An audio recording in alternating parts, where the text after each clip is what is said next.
What is up, Blood Fam? Let's go. Tonight we got the committee, which convened earlier today for the college football top 25 ranking show for the playoff. And you know what? Being as in I'm excited for the possibilities of where we might end up today on this chart. I felt like today was the pivotal one. Next week is the one that counts, of course. But today we're going to see where we kind of lay out after a couple losses last week, and we only got championship week left to remain. Couple 11-1 season this year for Coach Curt Cignetti. Congratulations. Really think that guy came in with his balls on fire, ready to rock and roll, and he has energized a fan base that didn't even know they existed, and that is Hoosier football fans. I can tell you for now that there's been about 3 seasons I've been interested in Indiana football for the last 30 years. Not gonna lie, and it's for lack of a lot of things, it's been 3 seasons that I've been really excited for our basketball team as well. And this guy here come in and talked about who he was going to beat up on and what he was going to do, and did every little bit of it. And year 1 in this program might make the inaugural 12-team playoffs. So with that being said, I look for us to be ranked somewhere around 9 or 10 today in one of those 2 spots. I think Ohio State falls in around the 7. We got conference championships coming up this week. They kick off Friday night at 8 o'clock with UNLV and Boise State. I just kind of want to get a feel on how this is going to go, and anybody that has any chit chat that they want to bring up, definitely all about that. And we might hang out for just a few minutes afterwards tonight, as I'm not going to have time to do a full game for the Indiana game, but we can talk a little bit of basketball at the end as they get ready to kick in. And already the rankings are starting to pile in. Duke for number 1, maybe next year, Adam. Sorry about your luck, sir. But good season. Let's see where they fall. They should be up in here somewhere. Memphis and Army, 25 and 24, respectively. Colorado moves up 2 to 23. F. Shedeur Sanders. Just kidding. Syracuse with a 9-3 after that big win over Miami blows into the standings to number 22. That's kind of a surprise to me. 21 will be the Fighting Illini of Illinois, which have been kind of hanging around that 20 to 25 spot all year. They move up 2 spots. Number 20 will be UNLV, plays Friday night at Boise State for whatever conference they're in now. Not even sure what it is. Mountain West, maybe. 19 will be the Missouri Tigers, another SEC team, up 2 spots this week as well. Got a lot of people going up. That means somebody had to drop.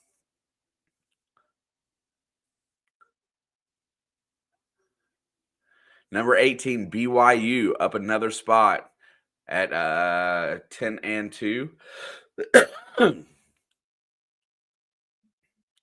And I am still not 100% feeling well. Okay, after a loss to South Carolina, Clemson drops 5 spots to 17. I will check on what their schedule is going forward, but that's a big dip for them. They were on the cusp. Tells me that I don't think that they feel good about them being in next week.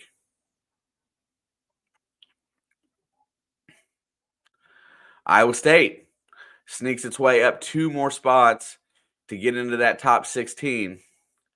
Honestly, that to me, if they win their conference, playing a hot Arizona State team, which that game I really kind of want to watch on Saturday, they can play themselves in. Up 1 more spot above them is that Arizona State team. So Saturday at noon, that'll be an amazing game to check out.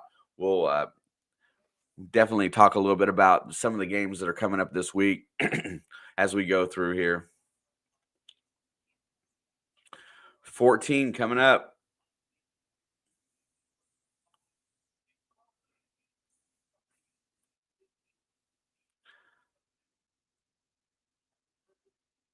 And number 14 is the South Carolina Gamecocks. with that win against Clemson, only really moved up one spot. That's kind of confusing too. I thought they would move up at least a couple. Let's see why. That tells me that they're going to favor Alabama and Ole Miss at the bottom of this the top 12 tournament over South Carolina. Just based on what I'm seeing here, I think Ole Miss will be next. Yep, Ole Miss goes up one more to 13. 513. What's up, Trevor? Ole Miss moves up to 13 with a win this weekend. They are 9-3 as well, but the committee so far definitely figures that Ole Miss is better than South Carolina. And next will be Alabama in the 12 spot. So that's important if that's where they're at.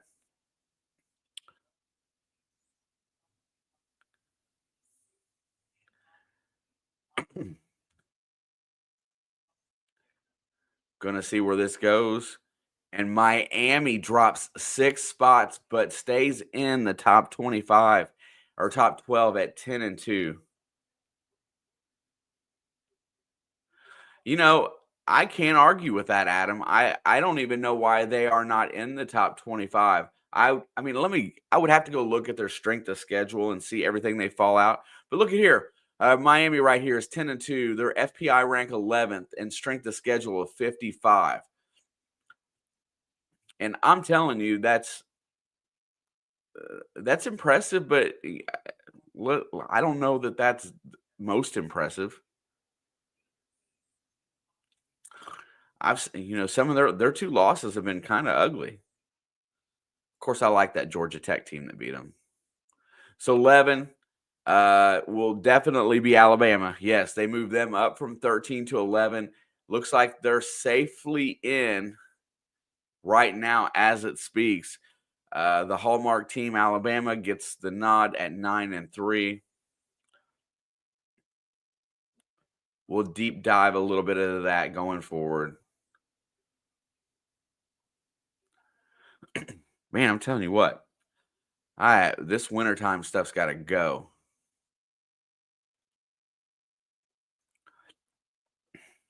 So 10 will be SMU, or Boise State moves up to 10. Man, they might have moved Indiana up to 8. We'll see where that falls. That means Ohio State would be right ahead of them. But I suspected that they will be right here at 9. And give them a spot. It'll be 9. I am not going to complain where they're ranked as long as they're in this list.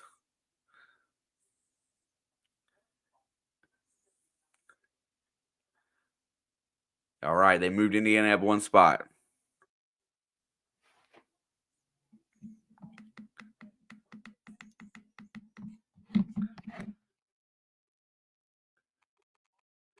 Their SOS ended up 65, FPI ranked 10, 11-1. They put on a show against Purdue.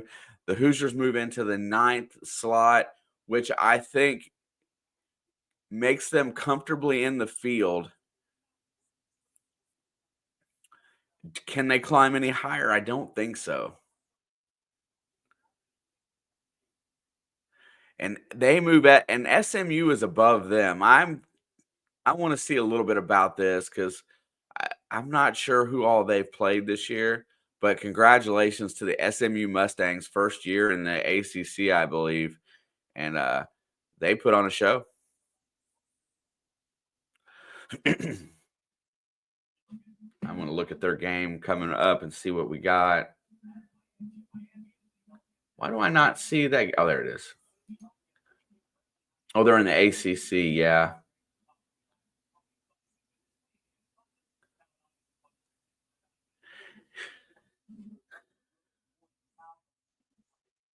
All right. And Tennessee moves up one more spot to a number 7 with a 10-2 record.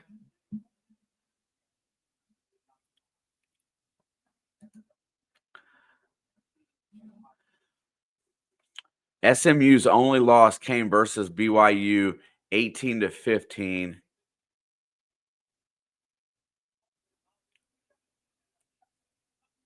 And man, I mean, honestly, I don't feel Adam. Yeah, they only beat Duke by 1 point. Ohio State only drops 4 spots to 6. That's kind of surprising. I thought the committee would beat on them for taking Michigan lightly and losing that game. That is a kind of a bad loss in a sense, the way this season has gone. Unexpected. I thought they would drop them to 8, so that's kind of so-so. They moved Georgia all the way up to 5. Georgia plays Texas Saturday at 4 and probably gets beat. Notre Dame moves up to the 4th slot. Losing that game to Northern Illinois in the beginning of the season, I thought was going to damn them for the whole year, but evidently not, as they continue their hot streak to 11-1. Tells you that an early bad loss doesn't count. And number 3 should be Penn State, Texas, and Oregon.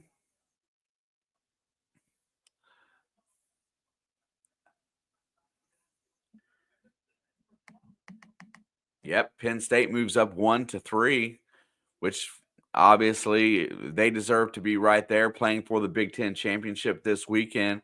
Texas playing for the SEC Saturday at 4. Saturday night at 8, Penn State versus Oregon. Yo, Derby, what up? Let's go. Coming in number 9. As it stands right now, they're going to show us where we would be according to this ranking if everything stays the same. Arizona State would be in at the 12. Boise State would be in the 4 slot, and with a bye at home, Oregon, SMU, and Texas would all get home games in the quarterfinals. Home games in the first round are Penn State, who would play Arizona State, Ohio State, Notre Dame, and Georgia would all have home games. Put Indiana at – oh, no, they didn't. They put Indiana at Georgia as the 9 and the 5 seed as things currently lay out. Alabama would be the 11 playing at Notre Dame, and Tennessee would be the 7 playing at Ohio State, which I think would be a great game with Oregon waiting in the wings. Dude, there's a lot to unpack there. I'm gonna hit the rewind button. Let's see what they got here on the TV show here. See if I see anything that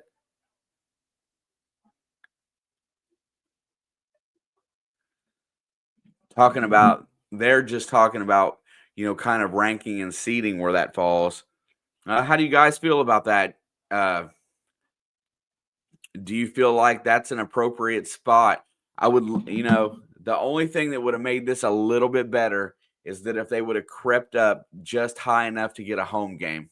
But first season for Curt Cignetti, first season for this new look Indiana Hoosiers team, and we sneak in to the college football playoff. I don't think we can ask for a whole lot more, honestly. An attempt at Georgia, which Kirby Smart is a premier coach in the college football ranks. He basically kind of pushed Nick Saban to the side at Alabama in a sense. Georgia kind of took over that role, and then Alabama's rolling back in. So both of them teams are still, viable. That puts 1, 2, 3, 4 SEC, 4 Big Ten. What do we got else? Notre Dame, which I guess is an independent. And then you got Big 12, which would be Arizona State. Boise State is Mountain West, I'm assuming. And I don't see another team. So 4 Big Ten, 4 SEC, and then you have Notre Dame. And then they close the screen out. You have Notre Dame, Boise State. Was there a second? ACC. I'm gonna just go back here so I can see and pause and think.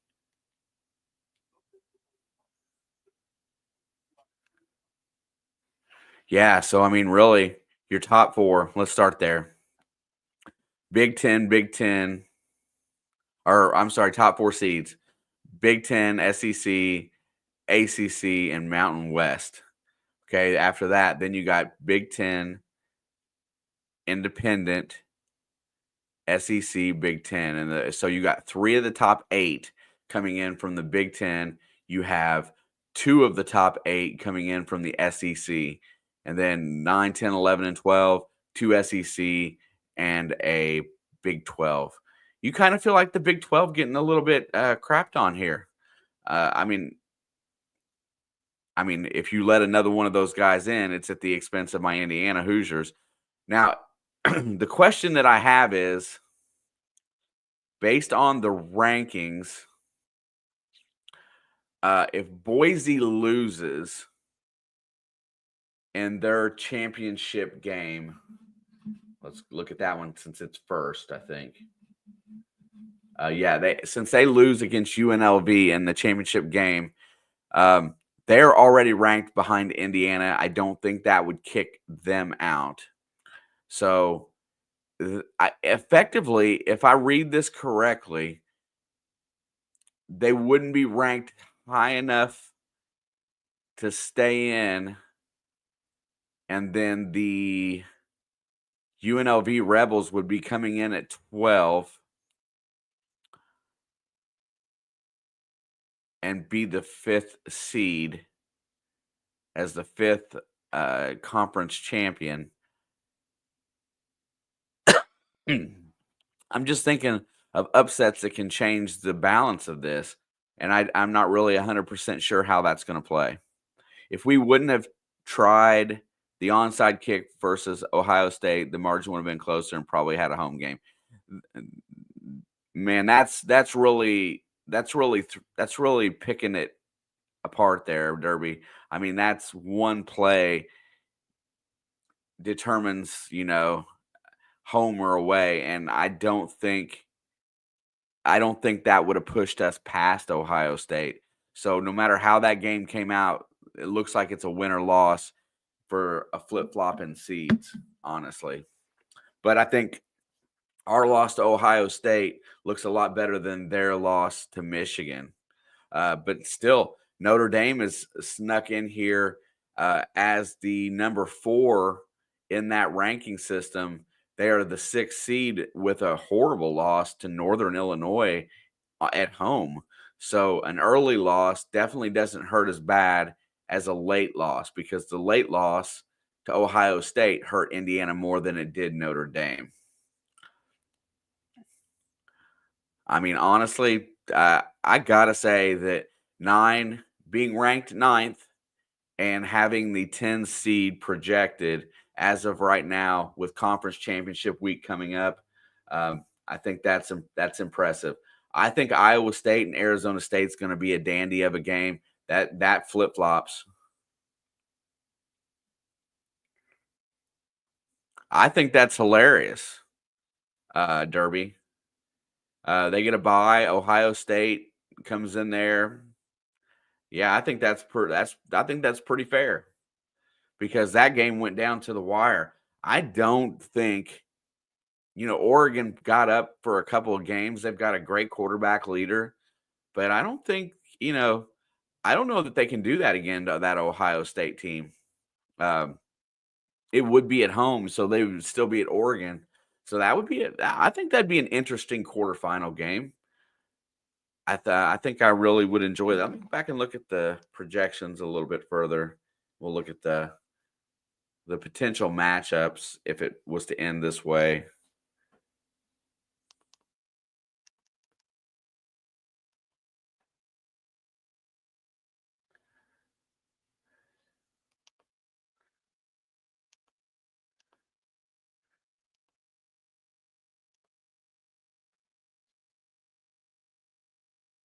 This is crap.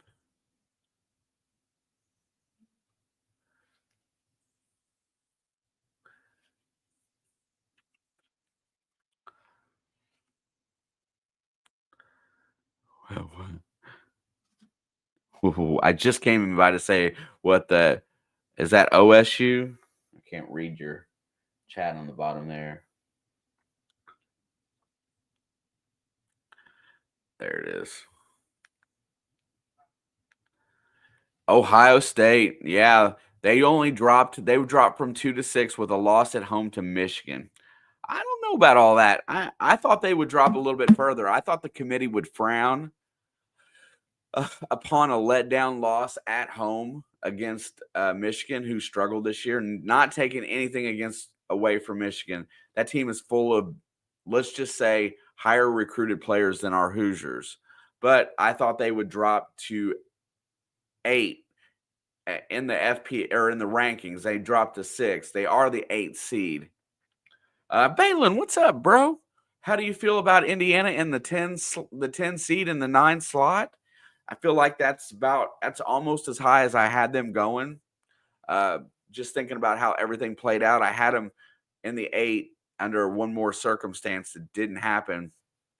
And also, do you think it's fair that Notre Dame's home loss at the beginning of the season weighs less on the committee than Indiana's late season loss at Ohio State? So Notre Dame is 11-1 and Indiana is 11-1. Notre Dame's loss, they'll get a home game and play Alabama and SMU. SMU's got, like I said, SMU's got their one loss was to BYU, who is currently outside of the rankings. And they played, they played Louisville at Louisville, got the win. That's a good win. They won at Duke, which is a good win. Duke gets very little credit. And they won versus Pitt. I'm not saying they should be higher than us, but I saw that their strength of schedule and ours was comparable. Other than that,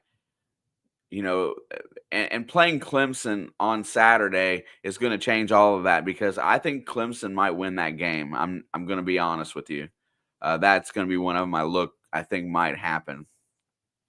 But as of right now, they are the 3 seed and get the winner of Notre Dame and Alabama, which, looky there, whoever wins that Notre Dame Alabama game, and I almost bet you it would be Alabama, would put Alabama right into the semifinals with a showdown coming against the winner. And then look at Indiana's bracket below that: Indiana, Georgia, and Texas. It'd be tough for us to make it through there, but I'd love to see us make at least the quarters. A chance to get in the semifinal would have me pumped for next year. I would be making football videos all winter and all spring for sure, because I would be a little hyped over that. I think that would be incredible. Texas is a tough out. Texas is the 2 seed right now, and they are my favorite to in that, the way the bracket lays out, to be in that national championship game. The way that bracket lays out, I'll be honest. I think they've got the best opportunity.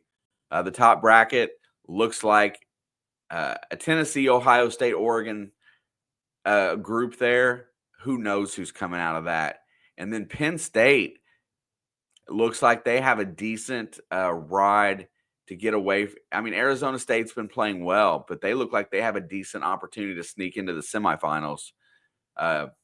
It looks like we could very well have a all Big Ten semi on the top half of that.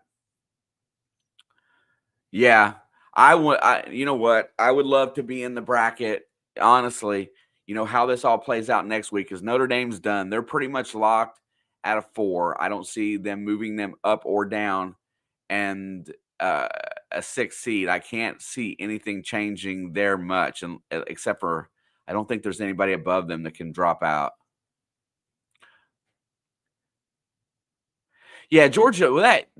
I'm telling you, that Georgia Tech team plays some pretty good football. I like the way they play, and they should have won that game outright.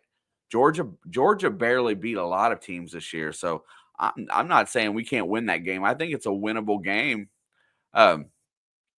it definitely will be a cornerstone game for us this year to really rate how we are nationally. We saw, in the Big Ten how we fell and losing that game at Ohio State, which is a tough place to play. I'm not going to lie. Makes it, it makes it, for lack of a better term, it's an understandable loss, but a win against Georgia would propel the program nationally and on a national stage. I was that quarterback from Georgia Tech. I like him. I really do. He is a tough kid. I think he's got some moxie that I haven't seen in a lot of kids.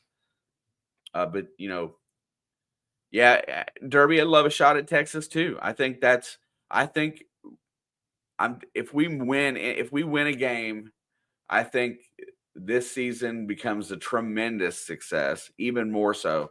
Right now, the only thing against us is that we don't have a lot of people that feel like we truly belong. They showed the strength of schedule comes out at 60 something, and we won all the games that, well, I'm not even going to say we were supposed to win, because honestly, we were not supposed to win against Nebraska. I don't even think we were really supposed to go out and win at UCLA. Because nobody expected this team to be what they ended up being. So a lot of these games that we won on the road at Northwestern, those wins wouldn't have come in years past. Going into Michigan State would have been a toss-up, no matter what, and we dominated in that venue. Winning against Michigan at home right now is a cornerstone type of win for us. That's our best win, and that is a team that's full of 4- and 5-star recruits that just didn't get it together. Very similar to Georgia. They just have a few more losses. I mean, similar to Texas, similar to Ohio State, similar to Penn State. In 3 minutes, we're going to switch over.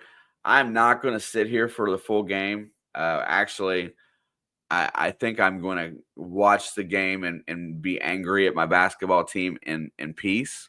But I think I'm going to set up tonight and do a post-game, a quick stream for that, and see if there is anything worthy of conversation from that. The game is on Big Ten. It's on at 7:30. Anybody else have any thoughts before we go into this weekend's games of where our final resting spot would be, and is the 9th seed and being ranked 10? Does everybody feel pretty good about that? I think I do. I really would have loved to seen us in that 8 slot. That's where I really think I would have loved it.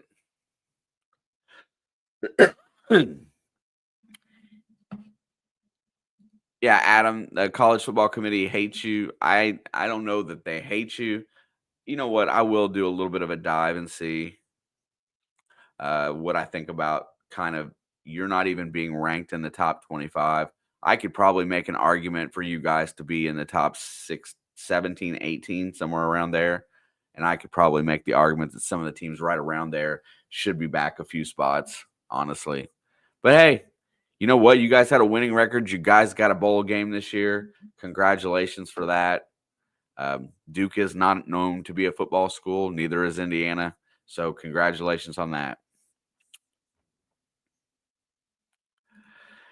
As of right now, we would face the 2 teams in the SEC championship game. So this bracket could change order. Yeah. Well, yeah, if Georgia beats Texas, then Texas would go to let's just pretend that everything else stays the same in this bracket and Georgia beats Texas. If that is the case, Texas would jump into, or Georgia would jump to the number 2, or actually Georgia would probably jump to the number 2. Yeah, let's be honest about that, because they're ranked higher than everybody. So they would flip-flop. Texas would now be the 5. against, and they would move up to the top of the bracket. Penn State would jump up a spot, so, and that could move Notre Dame up a spot. Yeah, like I said, there's several things that can change the way this bracket looks. The games that we're going to be most heavily interested in is, gosh dang it, is the Boise State and UNLV game. That could push. If UNLV wins that game, that could change it, and that would push them probably to the 12 and give Arizona State, say they win their game, a shot at the 4. I believe that's how that would work. So that game is Friday at 8.